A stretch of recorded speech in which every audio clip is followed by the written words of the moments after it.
Hello, everybody. Scott Golden here with the Pro Wrestling Logic YouTube channel, and welcome back to the channel if you are new here, or welcome if you are new. Like, subscribe, comment below, all that good stuff. This is the Road Report. Just a quick update. We are starting the Saturday Night Main Event review series probably overnight tonight, if not tomorrow. Going to go through all of those episodically, then going back and doing some Superstar stuff, always covering the main weekly programs as well, current day weekly programs. So, Raw for the 22nd of June, 2020. A much better show than normal. That seems to be the consensus on social media, among other places. But, I mean, there's stuff I didn't like, sure. A couple of folks on the program that don't belong there. But other than that, I mean, everything at least tied together made some semblance of sense with the stories they've been telling. A couple of things slower than they could be, should be, but overall, a much better Raw than we've probably seen at least in a month or two. As far as consistency, 3 hours, still way too long, but they're locked into that contract for another few years yet, so not much we're going to do there. So they aired a hype package for this week's program, which they don't normally do. Hopefully this is something that they do to begin shows. I wish that would mean that they would cut back on the replay stuff. Like, I have no problem with a 2 to 3 minute hype video at the start of every program. This is last week, and then that's the only reference to previous programming that's on the program. I could deal with that. But, you know, we've already seen this tonight, and they shoot back to it, or we saw this last week or the week before, and they shoot back to it multiple times in a show. It's lazy. I don't like it. I will never like it. If I were booking my own company, I would not do it. I would never do it. Anyway, Drew McIntyre comes out. He's well-dressed. Says he's looking to the future, not the past. He says he slipped over on beating Bobby Lashley, even though Truth almost messed things up for him. So Dolph Ziggler manages to interrupt. The announcers note their history without really going into their history, which was just dumb. Their history is several years ago at this point, so a small 30-second crash course, 2-minute crash course would have been a good idea. Not even Dolph and Drew went into it enough for the assumption that we have new viewers. So maybe we've given up on the thought that new people would view this stuff. Ziggler is wearing a, I guess, gender identity pride flag around his waist in the program, which, with everything going on this week with the speaking out movement, probably not intentional. Matter of fact, I don't think the speaking out movement broke before they taped this program, but still, the more diversity we show and acceptance of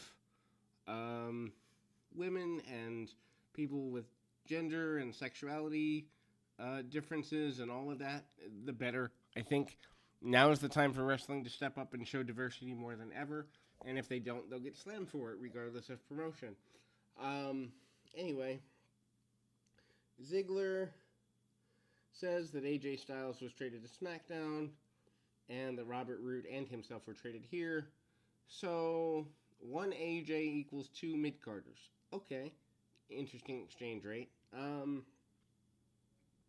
So, there's a statement that, in fact, McIntyre owes Ziggler one.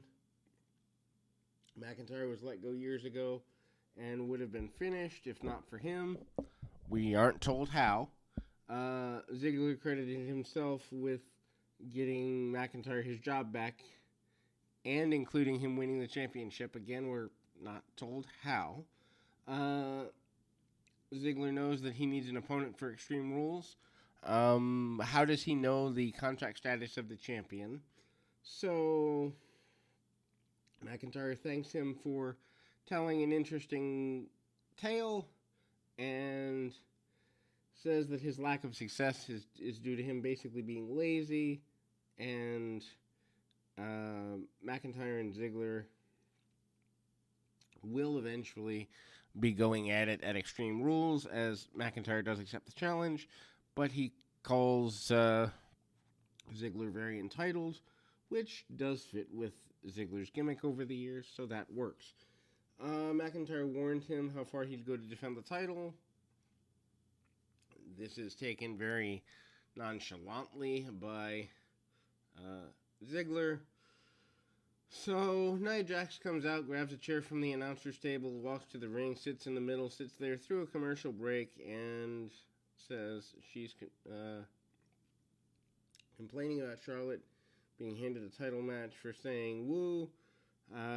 Jax says she cheated her out of an opportunity to become champion, and there was a crooked referee, among other complaints. Why Nia Jax is still getting this much TV time, I do not understand. I will not understand. This is stupid. Anyway, R-Truth interrupts, says she must be confused. He has a match scheduled against an evil ninja, Akira Tozawa. Truth wonders if Nia is really Tozawa in disguise. That'd be one heck of a disguise. Nia does not buy any of this. Tozawa suddenly approached, going behind the announcer's table before a bunch of ninjas basically chase everybody off. The ninjas thing is just stupid. Charlotte Flair comes out. Charlotte says that it's Nia that blew her own opportunity, makes fun of her for doing so. Charlotte says she only receives opportunities because of who her dad was, or Jax says it that way. Sorry. Which, I mean, that was a good insult, say, in the NXT days. Somehow anybody with eyes that doesn't have vision loss can see that Charlotte is winning and earning her opportunities at this point. Anyway, Charlotte said her dad is now better known as Charlotte's father, which to this generation of fans might actually be true. I mean, Rick's been retired, what now, at least 8 years from the TNA run, right? Something like that. And not that many people watched TNA back then, so we're talking at least 10, 12 years of retirement for Ric Flair, something like that. So a whole new crop of fans might be in. Charlotte says it wasn't her dad who beat Asuka at WrestleMania or twice in the last month. Jax says she has beaten Charlotte in the past and claims she's avoiding her. Jax says she's only one built to take her, and Charlotte attacks her, and they brawled until referees separate them. I'm not a fan of this. I mean, number one, I'm not a fan of Nia Jax receiving this much TV time after being proven to be unsafe in the ring on multiple occasions. Number two, I don't think, and ratings will bear this out, I don't think that Nia Jax and Charlotte Flair is a program that the casual fan would want to see. So, not a fan of this. So, the announcers talk about Charlotte maybe hurting her arm in the brawl. Street Profits hyped their match with the Viking Raiders. Dawkins sang a theme from Viking Profits team, and Dawkins and Eric each issue warnings about what would happen once the bell rings, and they're all happy until they get in the ring together. This is stupid. Anyway, so first match of the night by this point, Street Profits, Viking Raiders, and the Street Profits finally defeat the Viking Raiders in 8.5 minutes, just a little more than that.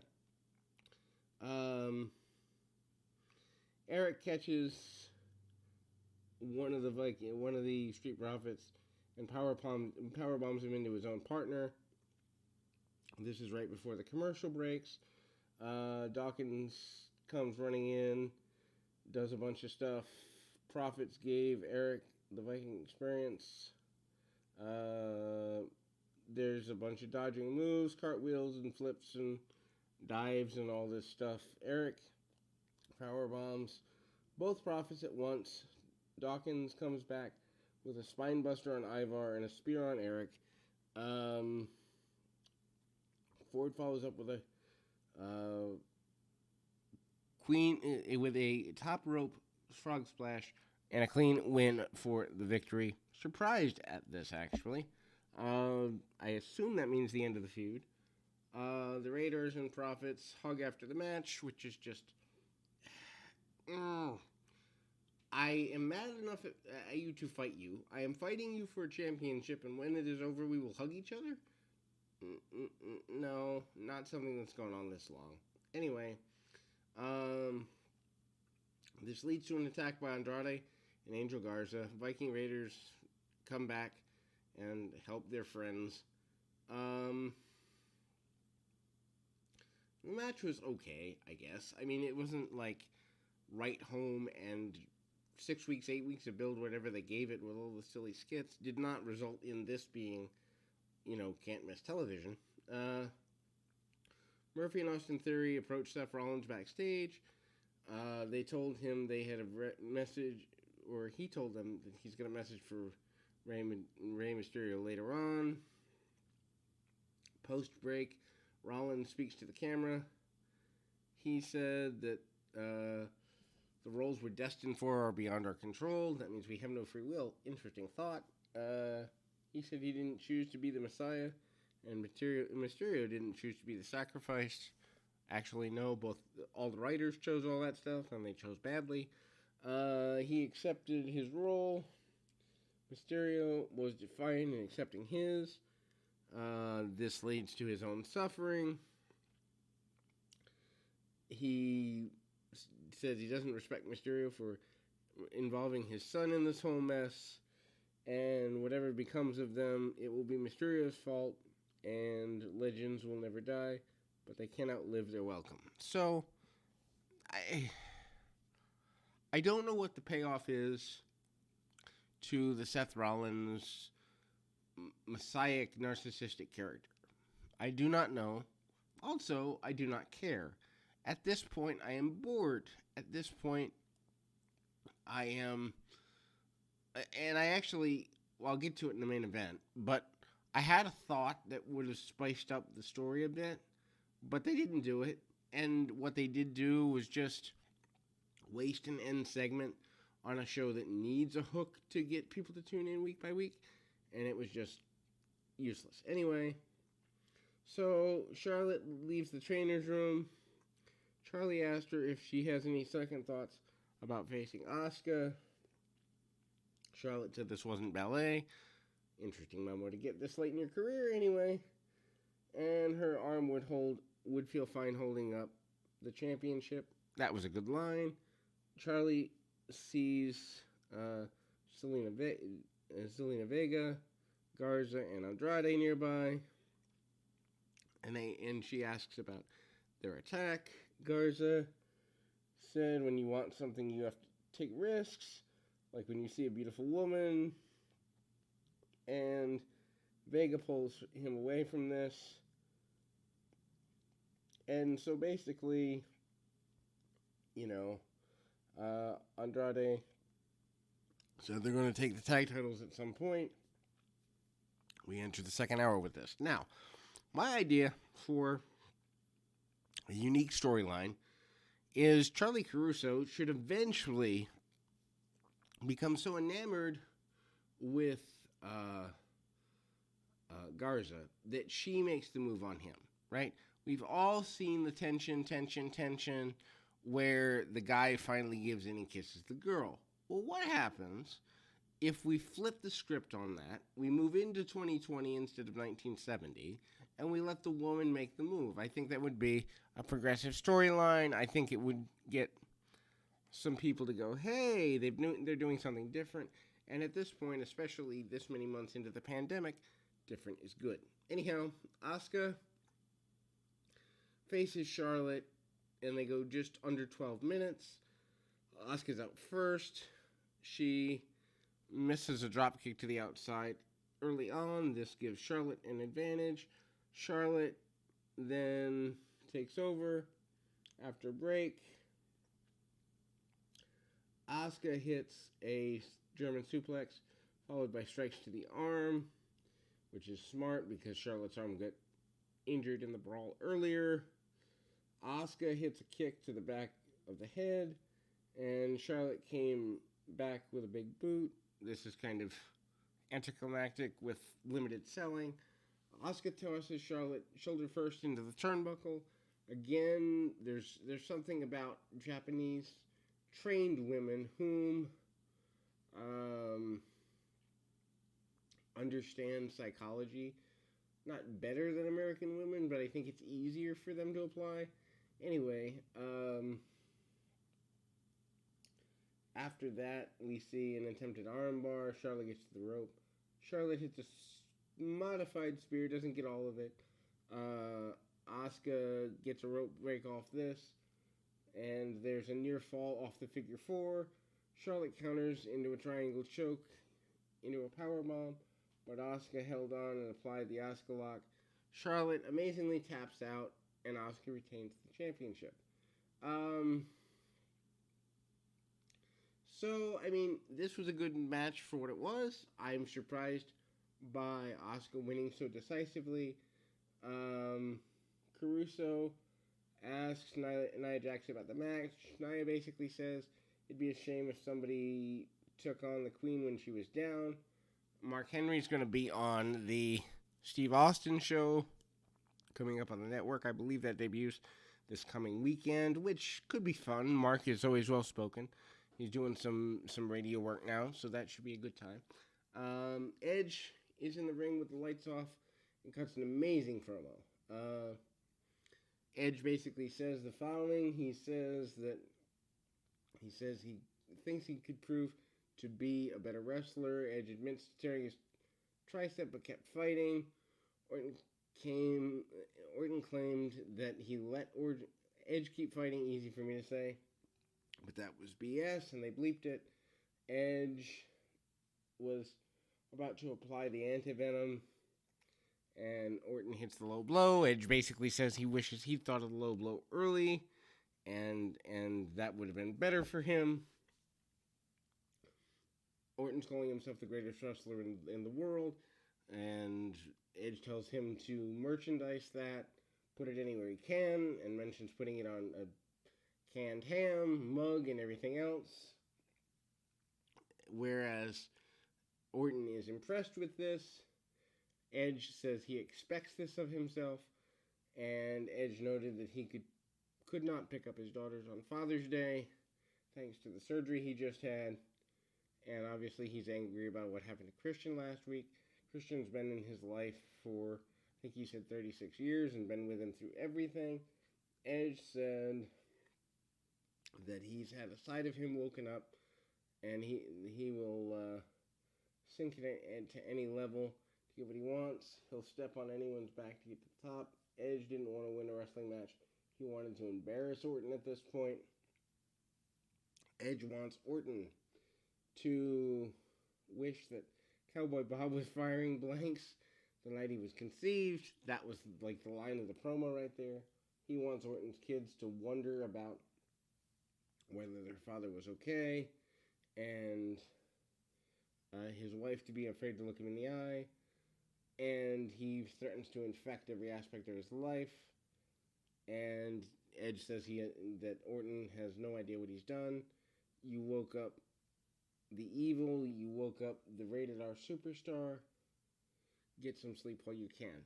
Immediate, awesome promo. If you are an independent wrestler, if you are a wannabe wrestler, if you are an aspiring wrestler, if you are a backyard wrestler, if you know how to spell wrestler, you need to watch this promo. It is definitely worth checking out.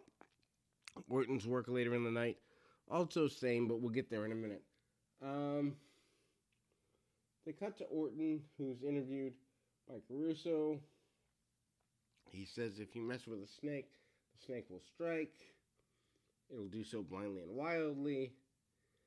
Edge and Christian tried to come back at his expense, and he struck, and he did what he had to do. He was defending himself. He wished them both a full recovery, which is an awesome lair. I hate you, but I hope you do well. is just a really unique character trait to have, and I think they should go all the way with this. Um, he says he wants them to be happy as long as it's done away from him, and Orton asked Russo to excuse him because he had to discuss something with Ric Flair, and both of these guys are proving why the last of the really good promos probably was around 15 years ago. Meaning guys learning that art. Every once in a while you'll see a guy who can do something, or a lady that can do something that's reasonably good. Cody Rhodes springs to mind, but again, he came up in the same class. I think the guys that are breaking in now, the ladies that are breaking in now, don't do enough study. They just don't study the art of how to speak and draw people in. And it's so funny, and Bruce Pritchard has said this. I was at a seminar years ago. Tom Pritchard said this. If you need to know how to cut a promo, watch preachers, watch car salesmen, watch old television monologues. Just watch where people speak and learn how to emulate that. Anyway, this is one of the dumber. The next two segments are relatively useless. Akira Tozawa defeats R-Truth to win the 24/7 championship. So they set up the match. Bobby Lashley enters with MVP. Lashley destroys the small ninjas. Takes out Truth with his full Nelson. From under the ring, Tozawa comes out. He pins Truth. And nowhere in this do I think a bell rang, so I don't know if the match counts or not, but the announcers acted like it did. Natalya approaches Sarah, and I don't even know her last name. She spoke about Charlotte's arm injury, and then that Becky Lynch was gone. Charlotte injured, that Raw needs an infusion of her presence and her leadership. Asuka couldn't rally the troops, and she does this thing where she says they're out of time for the promo. So we then go to a Natalya with Lana Liv Morgan match, just under a hair under 2 minutes. This was bad for Liv, not terribly wonderful for Natalya either. Lana obviously accompanies Natalya to the ring, and so Morgan's distracted by Lana, and Natalya sweeps the leg out from under her, applies the sharpshooter, gets the win, and Natalya and Lana are happy and joyful and all that good stuff. So then we move on to Caruso asking Big Show about helping the Viking Prophets. Big Show says that he'd never be punching ninjas. Who would give up that opportunity? Show says that he's there last week to see old friends, but he's happy to help. However, this is not the happy show. This is the angry show. And he is an angry, heartless giant this week. So it's kind of really weird. We go into hour 3. They officially announced the McIntyre Ziggler Championship match for the network purview. Ric Flair, Randy Orton do their deal. Flair said Charlotte was injured earlier tonight, but she'll come back and she'll get her revenge. He says Nia Jax is in trouble. Good that he acknowledges his own daughter. Not that I think that Ric Flair the person wouldn't, but Ric Flair the character might not be given the chance to, so I'm glad they gave him the opportunity to do so. Otherwise, he would have looked like a moron. Flair is starting to show his age at 72 or 73 or whatever he is. Anyway, Flair says that Orton's the best wrestler in the world, and that today that person's Randy Orton. In the 24 hours, he took care of Edge and Christian and put them both back into retirement. Flair wants to tell Orton this to his face. Orton comes out.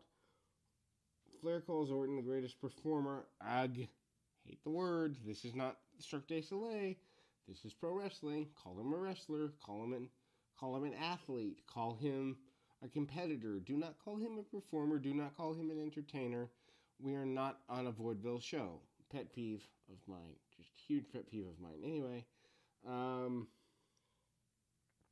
he said that Orton says nostalgia could be confused with legacy. He called it nostalgic that Flair hit a low blow last week. Nostalgic that he punted Christian. Nostalgic that Edge returned to the ring. Orton says he has a renewed desire to be a legend killer, and this was making the voices in his head happy. I love the integration of his old characters all coming together into a new, evolved personality. This is good storytelling. So, Big Show interrupts. He calls Orton narcissistic parasite. Interesting insult. Many people don't know what that is, although I'm sure some can figure it out. But some of your fans who aren't big on big words, and those crowds do exist, might be over their head. Anyway, Orton was taking advantage of Flair, someone he used to respect. Orton latched on to others because he couldn't motivate himself. He's a parasite who attached himself to others. Once he got what he wanted, he left them to die. That's pretty morbid. Show warned Orton that Edge was going to get revenge one day. Edge wouldn't be the only one to do it. Show was going to break every bone in his body. Wow. So that means Orton's going to have 206 broken bones? That's really not a good idea during the pandemic since, well, they may not have a hospital room to fix him up. Anyway, Orton knew that Show wouldn't lay a hand on Flair, and also knew that friends of Show and Show had taken Orton under his wing 20 years ago. Orton called Show a future Hall of Famer, legend, and he didn't think he would upset him by attacking two of his friends. Wow, I guess he thinks Big Show's a really bad friend. Like, how can you not be upset if your friends get beat up? Anyway, Orton says he was focused and motivated. What happens next is you. So, I guess this means we eventually get Big Show and Randy Orton, which I'm not too terribly thrilled with. Again, I think this is leading to Orton and Rock, or Orton and a major comeback at some point, probably earliest Survivor Series, hopefully Mania next year. Anyway, we go to a tag team championship match that I'm not a fan of. Just under 7 minutes, about 6 and 3/4 minutes here. Bayley and Sasha Banks versus the Iconics. I assume the Iconics have jobs because they're from foreign countries, and it's good to have talent from foreign countries. I don't understand otherwise why they have positions they do. I don't see anything in them in the ring, and would let them go if I had the opportunity. Obviously I don't, but if I did, I would. Anyway, Bayley forces Banks to start. Near falls from the challengers early. Bayley saves Banks and takes out Peyton Royce. Double team on Bayley, which leads to a break just about 60 seconds into the contest. Royce gives Bayley a fisherman suplex back from the break. There's a breakup of the cover. Banks tags in and attempted the Three Amigos. Royce escapes the last one, pushes her into Bayley. Banks fought off Billy Kay before putting Royce in the crossface submission for the win. She obviously does this by herself. The tease for Bayley versus Sasha continues with a post-match interview. Bayley brags about the win. Banks basically says, I want a title match. They really tease this out well. The look of shock on Bayley's face. She does kind of a facial stutter step. It was really well done. And then she finally reveals, Banks that is, that she wants a shot at Asuka. Asuka appears immediately. She accepts. She says that Sasha's not the boss of her. Bailey attacks Asuka. Banks joins in. And then Banks and Bailey are basically taking over on Asuka. Asuka obviously has no friends because no one came out to help her in the 2-on-1. An interview with Lashley. Wonders if he's trying to make a statement. Lashley said that he would be WWE champion if not for Truth. Lashley said he's introducing the locker room to the Hurt Business. I guess that's the name of the new MVP stable, which I've heard worse. MVP said that he has helped Lashley and he could help Apollo Crews also if he was allowed to. And MVP says he's going to give Apollo Crews another opportunity tonight to make things right between the two of them and to make a decision on the show. Backstage vignette time. Ruby Riott tries to approach Liv Morgan, but there's a blow off here. And Liv says she doesn't want to feel any worse than she already does. So, the VIP lounge with MVP introduces Apollo Crews, calls him out, says he wouldn't hold the championship for that long without help. MVP said he would help Benjamin win or send Lashley after him if he needed to, or try to win the title himself. Actually, that was Crews, asking if all that was going to happen. And Crews says he knows that guys like MVP aren't interested in helping. MVP reminds Crews that he was U.S. champion for 343 days. That must have been during one of the years I wasn't watching. I remember MVP's title reign. I did not realize it was that long. MVP speaks from outside the ring long enough to get into a 2-on-1. He then says a gem of a tip is that never put yourself in a 2-on-1 situation. It leaves your blind side vulnerable. The next tip was going to cost him. Apollo Crews defeats Sheldon Benjamin in a non-title match. Didn't they already do one of these? Haven't they already done a couple of these? Match begins during the break. They use the post.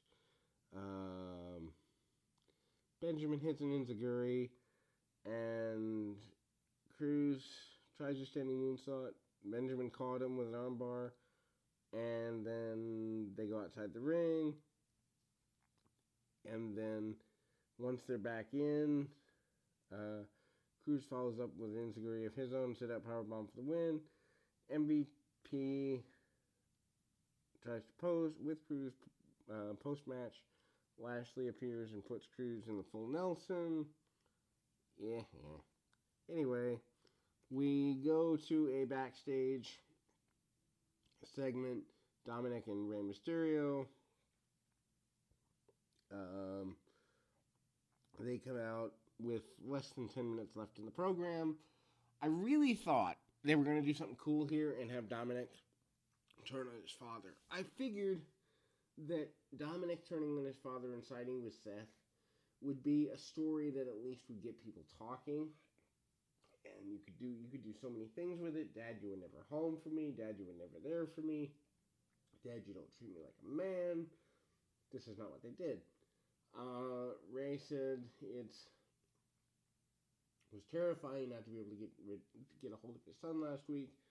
Really? Are we that much in the helicopter parent era where if you can't get a hold of your son for 15, 20 minutes, you freak out? Maybe we are. Anyway, he said he was scared, and he didn't feel any better when he found out he was coming to the Performance Center. Dominic managed to get himself out of a 3-on-1 situation. Says he's proud of him, but he's going to handle things from here on out.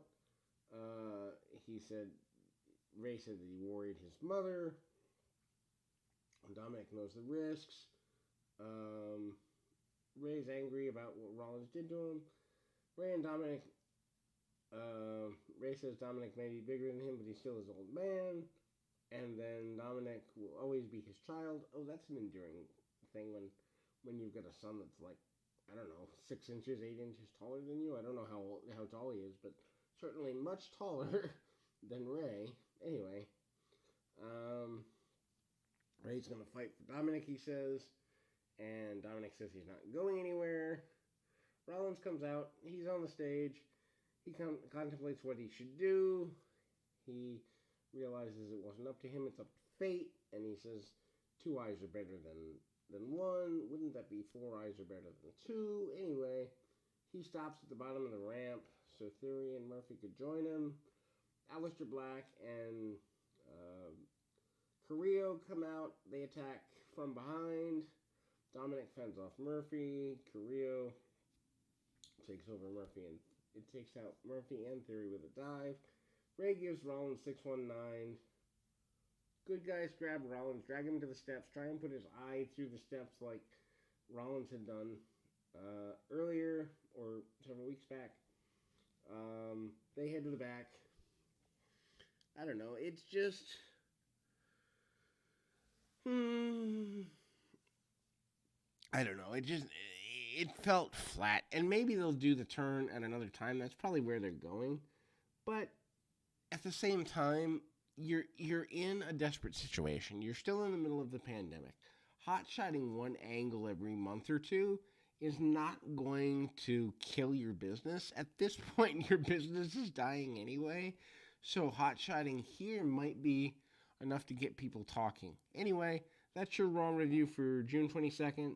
I hope you enjoyed it. Like, subscribe, comment below, all that good stuff. Like I said, we'll be up with Saturday night's main event stuff probably later on this evening. But until then, keep your feet on the ground, your mind in the moment. Until next time, everybody.